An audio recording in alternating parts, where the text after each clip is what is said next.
everyone, and welcome to the Bobcat Banter podcast episode. We're here at PHSC.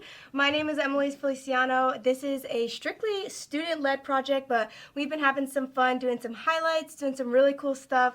And what we're excited, we want to say thank you for listening in, whether it's YouTube, being here in person, or even just watching this for the first time. So today's special podcast episode is called We Turned Out Okay. And the title kind of says it all, right? Sometimes when you're a student, there is just trying to survive classes, deadlines, all these type of things.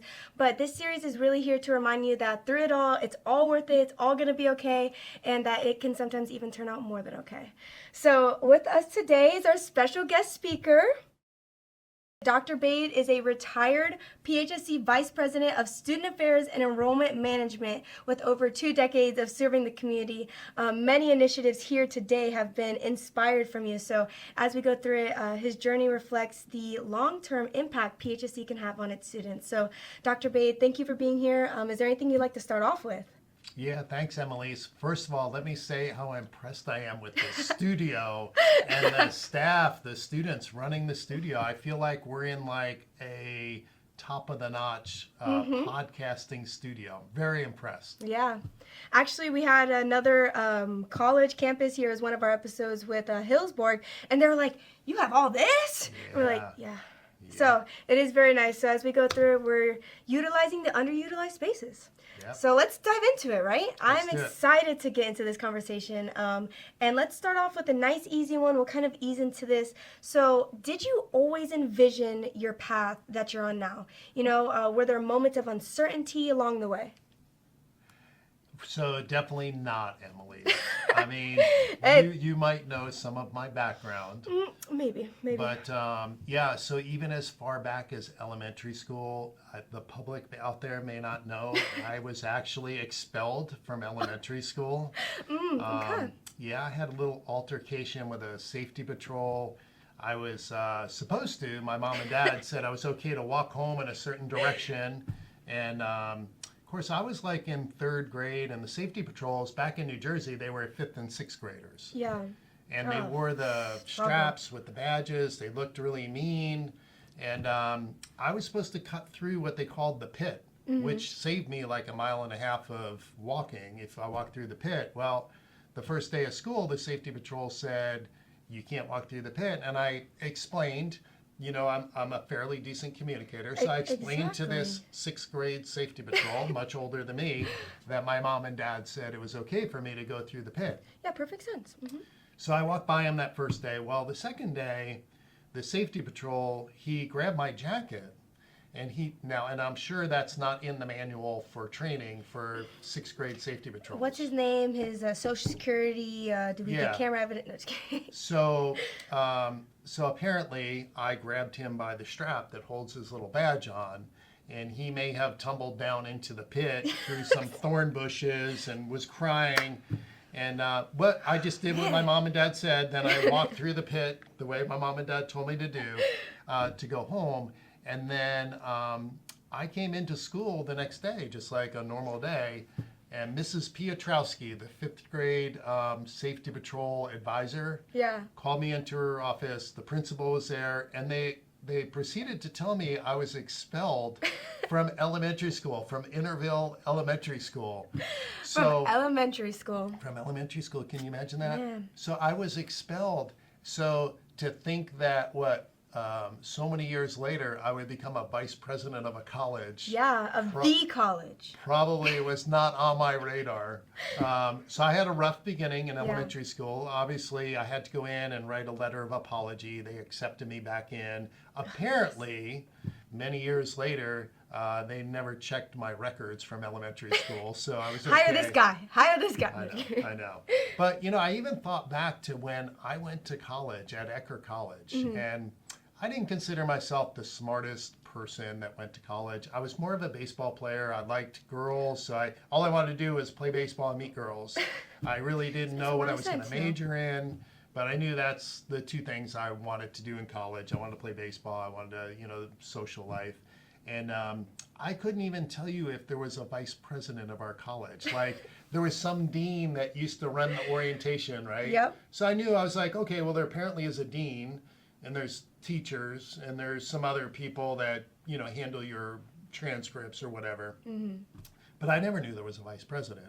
So if you were to tell me, like, when I was going to college, Yeah. well, Bob, you know, like 20 some years from now, you're going to become the vice president of a college, I would have looked at you, I would have laughed. I would have been like, I don't think they exist, but whatever. I don't think that's possibly going to happen. Yeah. So, yeah, so my journey was not your typical one where I thought I was going to be a certain thing and then evolved into that thing. But it did. Yeah. And I think that's a perfect kind of introduction to the whole story of We Turned Out Okay. Because imagine if that elementary record would have followed it through. But now, as the previous vice president all the way through, there's a lot that I've learned from Dr. Bade, even for myself as a student. So much respect. Thank you for sharing that with us. I greatly appreciate that. Do you remember our conversation in the president's office? Oh, I remember our conversation in the president's office. Do the viewers know about our conversation? They don't know yet. They don't. So we're going into it right now. Okay, go ahead. It kind of just originally started because this whole idea of We Turned Out Okay, and there's a little bit of my side to the story. That's how Dr. Bade brought it up.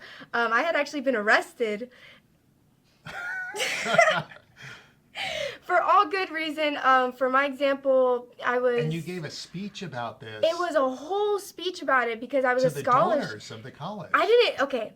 In my mind, I remember at that time I was also just 19 and I didn't know exactly who I was talking to. I was like, they need to know this because this is my story. Let me set the stage. Okay, so we're at the West Campus. I had no idea that this was like one of the most important dinners. So they invite Emelise in to speak, right? And she starts, so they want her to share her experience, how she got to Pasco-Hernando State College. And I gotta admit, Emelise, when you started going into the story, I was like, oh no. So the whole thing was for donors to really get attached to our students and then want to donate, right? So Emelise goes into this story about being a good kid, but never having been in trouble at all in her life, and how you decided the one time you were going to get wild right before graduation of high school. Right before. I was 17, 2 weeks away from turning 18. So she explains this story to this room full of potential donors about how they snuck onto a roof, I think, her and her friends. Oh gosh, you remember this in detail. Yeah. Yeah, it was a very powerful story. And she's telling this story, and of course, she's got everybody on the edge of their seat listening to this story. So it is an amazing story. And then she talks about how they got in trouble, the police showed up, and that she had to do so much community service because they didn't really, put her in prison. They just said, look, if you do a certain amount of community service, we'll take care of the charges or whatever. I had the 100 hours of community service, which were required only because I was 2 weeks away from turning 17. When she threatened me, he was like, if you were 18, and I was like, what? Locked me in real quick. Locked me in really quickly. I remember you saying that's what got you involved at Pasco-Hernando State College, because she could do her hours through the Phi Theta Kappa Honor Society, and road cleanups and other projects. And then full circle moment. It's a full circle moment going back onto that, which is why this episode is so special to my heart of We Turned Out Okay, because if I had not gone on that roof, and if I had not been caught, and if I had not been arrested, I would have not been in a position that I kind of had to do community service. I think regardless, I probably would have came around and I would have done some community service. But the fact that it put me in a position that I got involved so early on was so pivotal, especially at PHSC, a 2-year institution. I got involved on my second semester, which when you're a student, second semester, you're basically done. Not actually. You have a lot of time. But it put me on this entirely different path. But I remember, I have to set the setting for the audience, though. Yeah, so finish it off. You had just given this speech, and so I had to come up for a meeting in the president's office. And I remember you were there working as a work study next to Autumn, the assistant. And I said, Emelise, that was such an awesome speech. And by the way, by the end of the speech, people were writing checks. They wanted to donate because they had seen how, the college embraced Emelise and how awesome this is. She really is an awesome person.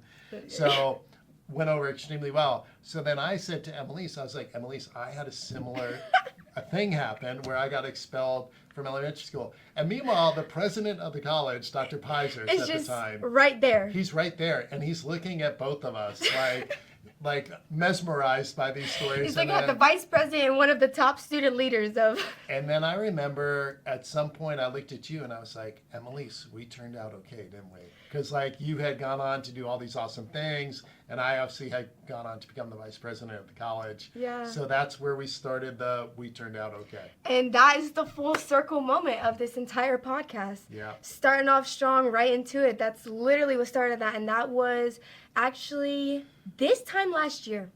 Can you believe that? Yeah, it was just about a year ago. It was this time last year, and the fact that we have it all set up, we got our whole crew. I got to look at the people here breaking the fifth wall at this point. But I just got to say thank you for that, because, you know, we can turn out okay no matter what kind of comes back into it. You know, the great thing, you inspired me to share my story, because Dr. Pisers had never, and I was a little worried sharing my story with Dr. Pisers. He could have just fired me, said, this guy's a hoodlum. I didn't know that. Somebody check his records at this point. No, but it turned out great. And we turned out okay. Yeah. We did turn out okay. So then we talked about doing a podcast. Yes. And today's the day. And today's the day, which actually this has been a while because I asked him last semester and I was like, hey. So it kind of fully came back because it was just an amazing time. I think it just had to happen right now, at this time. Yeah, this is great. So that's me. That's how we turned out okay. And that's Dr. Bade. So shall we go into the next question now? I think it's time. Okay, so now that we've kind of gone to that, what advice would you give a current PHSC student who might be unsure about their direction? Yeah, well, take it from me, right? I mean, I had kind of a rough start to my educational journey, getting expelled. There's still hope. You could become like a senior level vice president of a college. Who would have known? But the other thing was I never really considered myself the smartest. I mean, I got to college. I had students with like perfect SAT scores that I was sitting next to. I always thought though that I was resourceful, that I was creative, and I think, you know, I also was somebody who, like I know you and I know many of our other students, I kind of took an opportunity to get involved in some different things. Mm-hmm. And so I kept building these little skills, like, you know, I learned how to run a meeting. Who would ever think? You know, you could put an agenda You don't together. know how hard that is until you have to run the meeting. Exactly, exactly. And can you imagine being your first big-time professional job, but you never run a meeting? Yeah.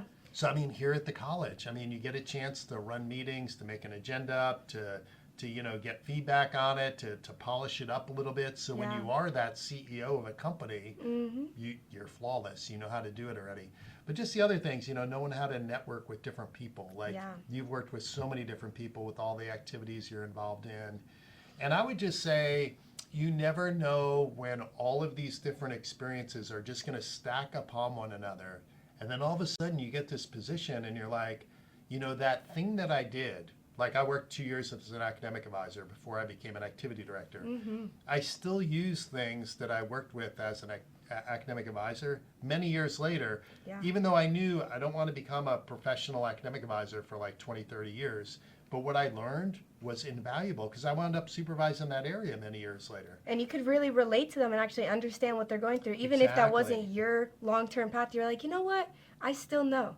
And they respected me. And then I was able to coach athletics. So when I supervised athletics. Shout out our baseball team. Yes. Uh-huh. So when I was able to supervise athletics, I had immediate buy-in with the athletic staff, with the players. So all those little things, even though you think I'll never want to do this for 10 or 20 years, they just stack upon one another. And it's amazing how you get to this point in your career and you're like, all of these like puzzle pieces now have just fit together. Right together. And I'm doing this position where almost all of these things are really beneficial to me. But they wouldn't have been if you didn't take advantage and you know, take the opportunities to do them. Yeah.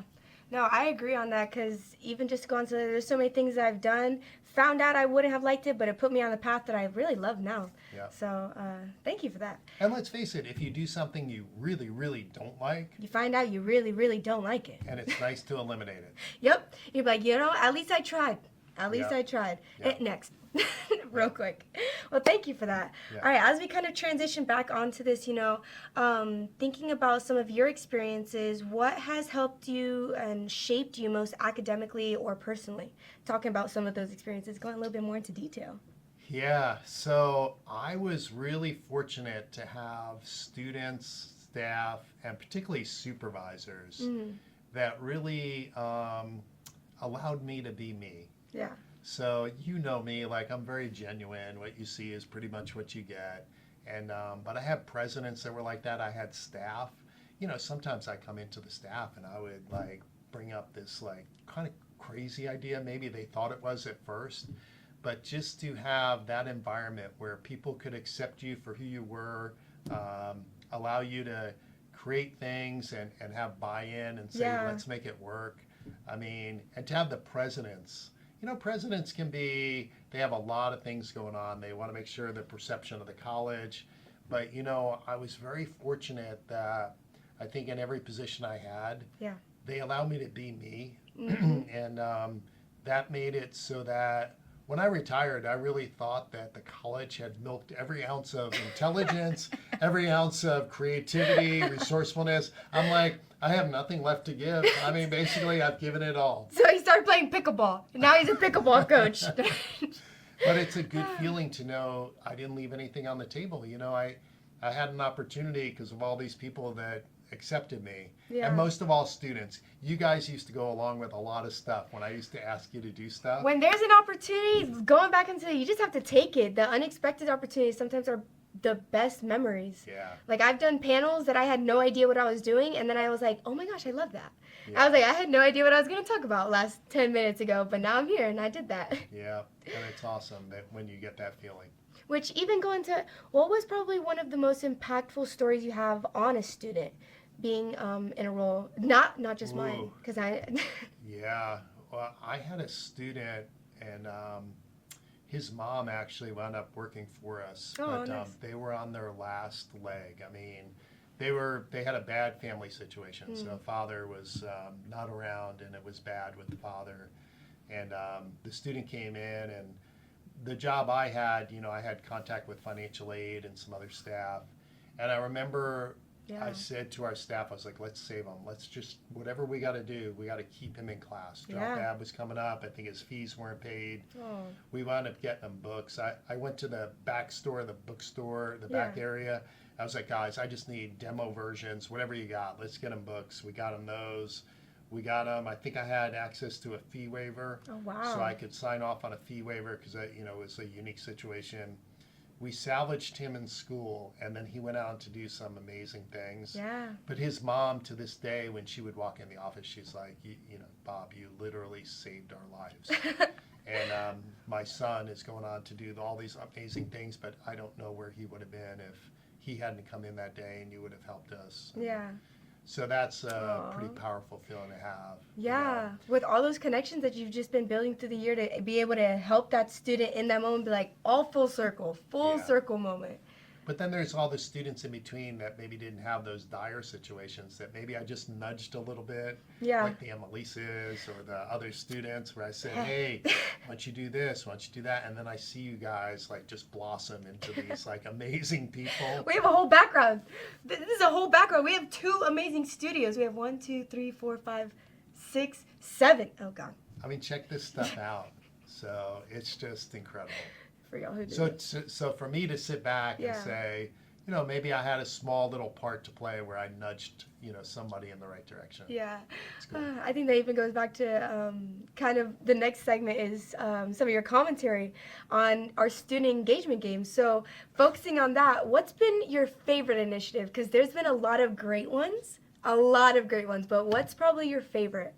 And we won't tell anyone. Just kidding. Yeah, so they'll hear it though. So I was the director of student activities for more years than I was in any other position. Yeah. Including vice president, which I held for many years. It's fun. You get to actually interact with students. The director of student activities position is the best position you possibly could ask for because you have the best of everything. You get to work with administration, faculty. You get to work obviously with students, and we started so many initiatives. Yep.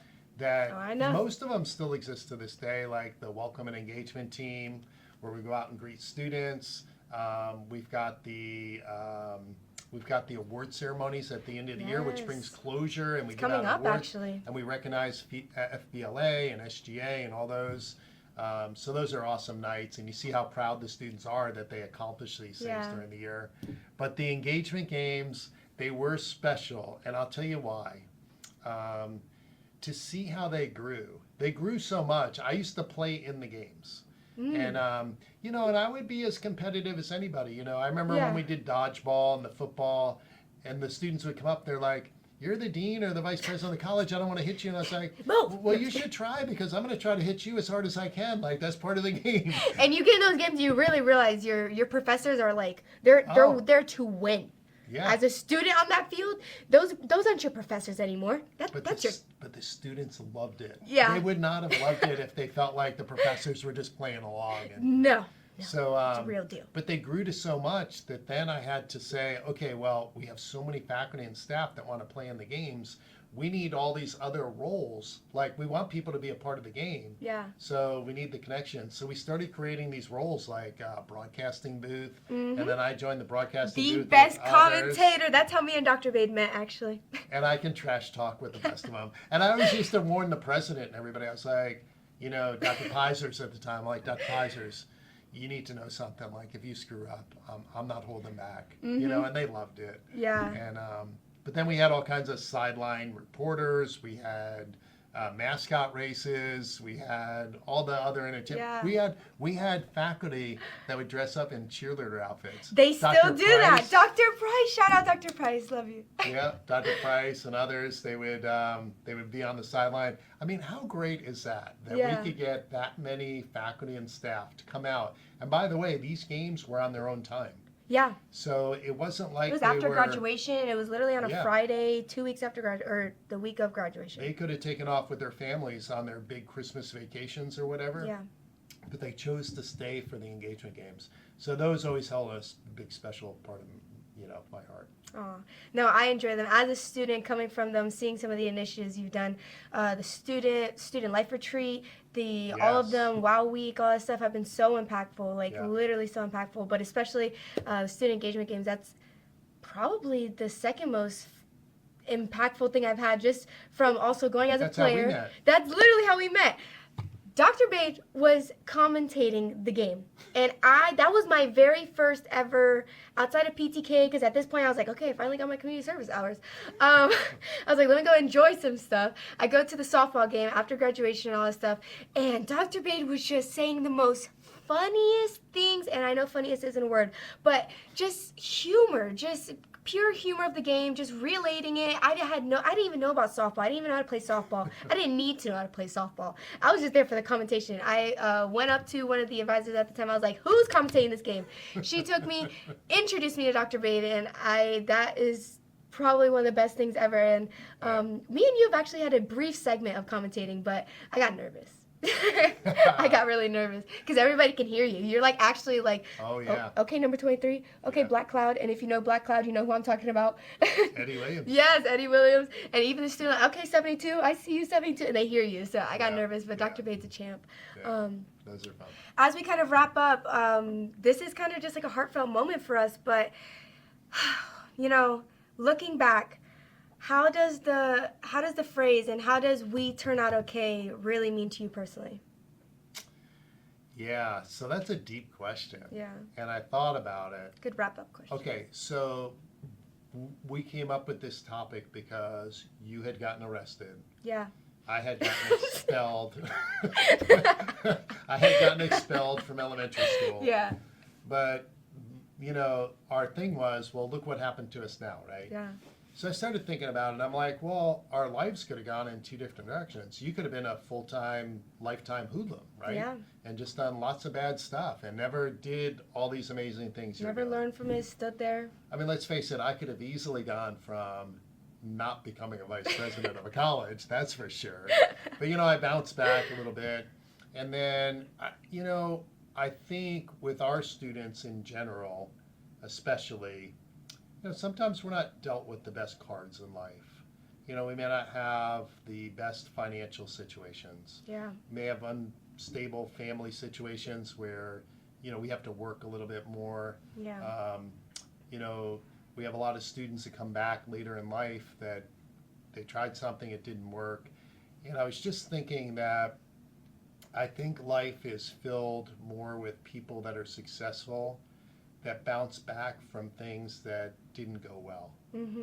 And the more you can do that, I think the more successful those people are because they learn from those mistakes, right? Yeah. You learned from being arrested that night. Yeah, I was right? scared. You haven't been arrested. You haven't been arrested scared. since then, I right? remember he's putting the cuffs on. I was like, oh gosh, And oh you gosh, haven't this is been my whole arrested. life. I'd never been arrested. You haven't No, been I'd never been since then. arrested. I'd never been arrested. But you haven't been arrested since then. No, I haven't. Right, and I haven't They're been cold. expelled from any other schools since No. then. So we kind of moved on, right? Yeah. And I know that's like, those aren't normal circumstances, but you know what I'm saying. I mean, you fail a test, you don't do well on a term paper, you any number of things. You know, Yeah. relationships. You know, we get in relationships, they don't go well, or but the more you can bounce back, and I think more importantly, like what you learn, right? Because you're going to fail so many times in life. Yeah. Life's hard. Yeah. You fail a lot more than you succeed. Unfortunately. You know, so if you can keep learning all those things along the way and just keep stacking those experiences of what did I learn when things didn't go right this time? I'll never make that same mistake. Now you may Yeah. make a different mistake, but you know, you keep stacking those of, hey, these are all things that I learned when I made a ton of mistakes, and all of a sudden you're like having more success than ever. And you know, failure becomes a once in a while thing. Yeah. But I think that's what it comes down to. I know, and just to sum it up, we turned out okay. I mean, some people did. think of like, you need all this stuff. We turned out okay. Who would have thought that night you got arrested and I was expelled, they would be having a podcast with the two of us with all the shiny lights. I look at the officer, I'm like, officer, this is for my lore, okay? Yeah. I'm gonna need this for the podcast. We actually have staff that are going to make us look good. I mean, and we're in this Yeah. amazing studio. We're gonna and get international recognition, maybe best people will college listen to us. project. I'm hoping at least 2 people listen to us, myself and myself again. No, just kidding. I'll listen to it. Oh, 3 listeners. 3 listeners. And my wife will want to listen to 4. We're 5. Wait, we're it. going I up. should send it back to my elementary school. Make them all listen to it. Unfortunately, I can't send it back to the officer who arrested me. He passed. Oh. His family might enjoy it though. Yeah. And you could write a little letter that said, you Yeah, know, I didn't mean to. changed my life. I didn't mean to throw No, that away, but seriously, yeah. But you could say that made a big impact on my life. Yeah. They might enjoy that. And it just goes out to show that we did turn out okay. We did. So as we wrap it up, my name is Emily Feliciano. I'm Bob Bade. And thank you guys so much for tuning in, listening, and we look forward to seeing you soon. Bye.